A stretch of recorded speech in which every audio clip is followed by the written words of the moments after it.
Hey everybody, Jem Schofield here with the C47 and another episode of Gearbox. Brand new week. One of the only times you're going to see me wearing something like this. And this is a moire nightmare if you're using a camera like a DSLR.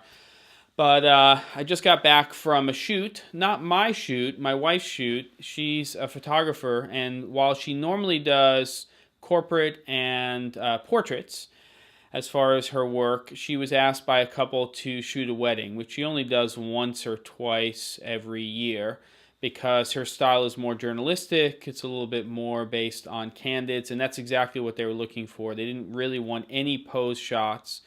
Though my hat goes off to anybody who does event or wedding videography or photography, because the stress factor of getting the kiss, of the rings and everything else at the wedding. Oh, so two 5D Mark IIs. One that I had 100 to 400, which was used during the ceremony, and my wife was using a 70 to 200. And then I switched over to 24 to 70. Everything was available light. Best case scenario and worst case scenario, because it was an absolutely beautiful day, not a cloud in the sky, but we were outside in that absolutely perfect day with not a cloud in the sky, and it was a noon, well, 12:30, about noon-ish wedding. So from a lighting standpoint, very, very difficult. Lots of trees, so you kind of got this dappled light. They really didn't want anything, even reflectors. So what my wife did is on her camera, she had an on-camera flash, and she used that primarily just for a fill flash. And then I used available light. And I have to say, because I've been using DSLRs now for so long in manual mode, that I find it very hard to shoot in aperture priority, in shutter priority, even in program mode.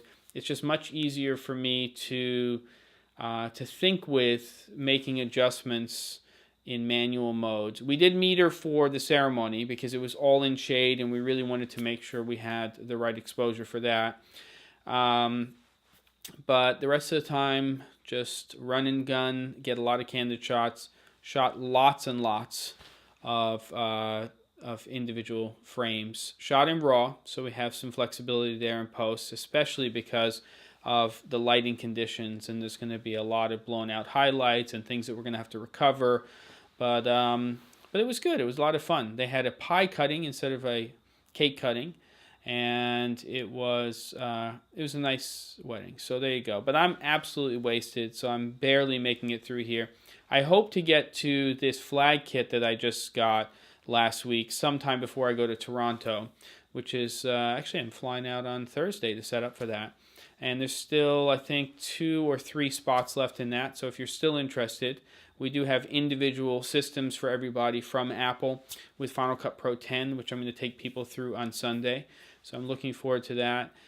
And at the moment, I'm going to ingest this. I'm going to upload it. I am going to post it, and then I'm going to decompress. I'm going to definitely get out of these clothes. And I'll see you guys next time on Gearbox.